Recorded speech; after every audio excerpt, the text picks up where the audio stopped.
Assalamualaikum warahmatullahi wabarakatuh. Perkenalkan, nama saya Malik Ibrahim. Saya CGP dari SMP 1 Cikalet, asal Kabupaten Garut. Di sini saya akan melakukan demonstrasi kontekstual dengan membuat jurnal monolog mengenai langkah-langkah pengambilan keputusan. Selamat menyaksikan. Hai, Pak Malik, siapkah Bapak menjawab beberapa pertanyaan dari saya? Mohon maaf, sayanya lagi banyak kerjaan. Nanti ajalah, kapan-kapan ya. Jangan bercanda. Ini pertanyaan serius dan penting, biar Bapak cepat mendapatkan centang hijau di LMS. Oh iya, waduh maaf Bu. Oke, saya akan jawab pertanyaannya. Nah begitu dong. Oke, kita mulai pertanyaannya. Yang pertama, bagaimana Anda nanti akan mentransfer dan menerapkan pengetahuan yang Anda dapatkan di program guru penggerak ini di sekolah atau lingkungan asal Anda? Hal pertama yang akan saya lakukan adalah melakukan koordinasi dengan Bapak Kepala Sekolah sebagai pemangku kebijakan atau kepentingan untuk menyampaikan program-program apa saja yang telah kami pelajari dalam kegiatan guru penggerak. Yang kedua, saya akan mensosialisasikan program-program guru penggerak dan menyampaikan mengenai langkah-langkah dalam mengambil keputusan. Selanjutnya, yang ketiga, saya akan melakukan penerapan kegiatan atau langkah-langkah pengambilan keputusan dalam kegiatan pemimpin pembelajaran atau lebih tepatnya dalam kegiatan belajar dan mengajar atau di KBM. Kemudian untuk mengasah kemampuan saya tadi, saya akan melakukannya di komunitas praktisi yang selanjutnya mungkin bisa mengajak rekan sejawat lain untuk melakukan langkah-langkah tersebut agar keputusan atau apa yang kita ambil itu lebih tepat dan tidak merugikan siapapun.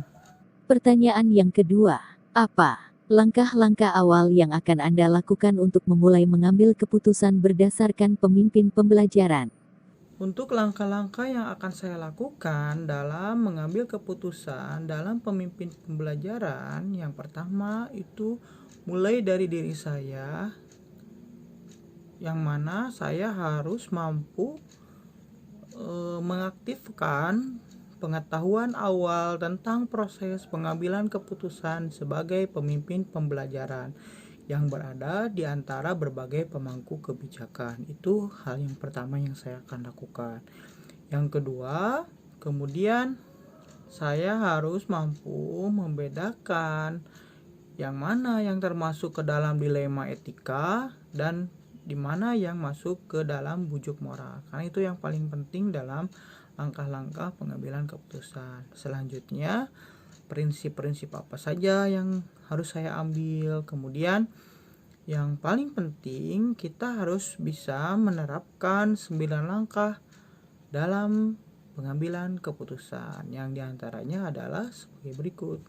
9 langkah untuk mengambil keputusan itu, yang pertama, mengenali bahwa ada nilai-nilai yang saling bertentangan dalam situasi ini. Kemudian yang kedua, menentukan siapa yang terlibat dalam situasi ini.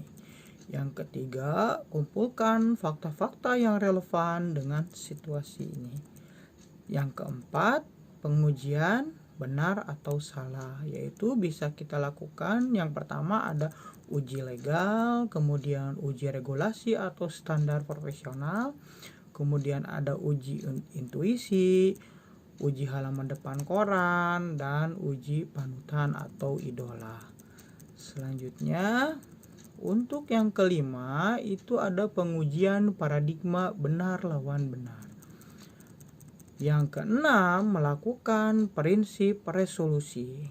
Yang terakhir, yang ketujuh, bukan yang terakhir, mohon maaf, investigasi opsi trilema. Yang kedelapan, buat keputusan, dan yang terakhir baru lihat lagi keputusan dan refleksikan.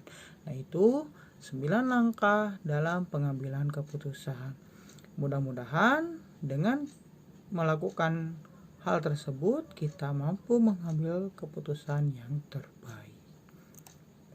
Pertanyaan yang ketiga, mulai kapan Anda akan menerapkan langkah-langkah tersebut? Hari ini, besok, minggu depan, hari apa?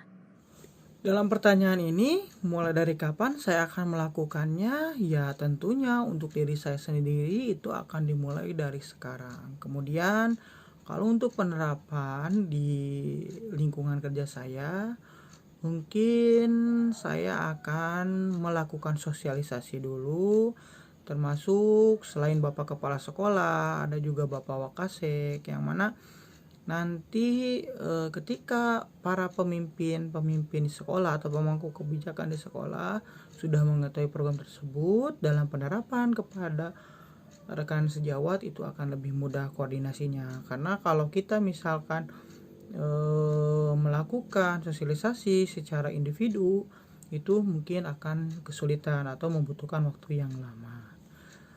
Selanjutnya, setelah saya melakukan sosialisasi atau koordinasi dengan para pemangku kebijakan, saya akan mensosialisasikan juga pada kelompok praktisi atau komunitas praktisi. Nah, baru nanti merambah ke rekan sejawat. Itu mungkin yang saya akan lakukan.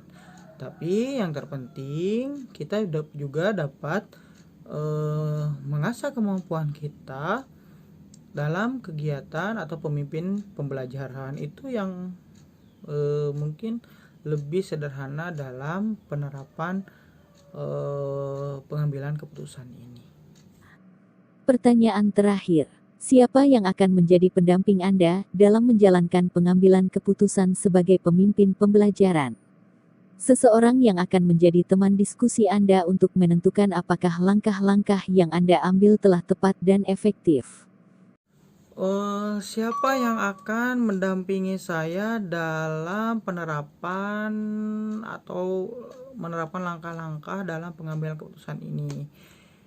Yang pertama, mungkin saya butuh bantuan Bapak Kepala Sekolah, para Wakasek sebagai pemangku kebijakan untuk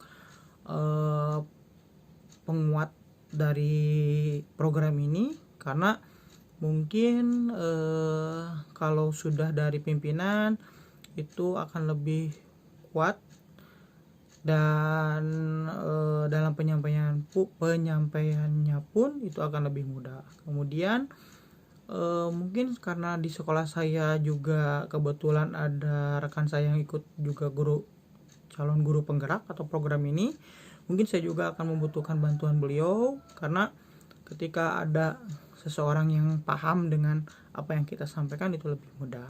Selanjutnya, karena kita membentuk komunitas praktisi, mungkin itu yang akan dijadikan sebagai sarana untuk mengasah diri, kemudian mengevaluasi, merefleksikan apa yang telah kita lakukan, apakah sudah maksimal atau tidak.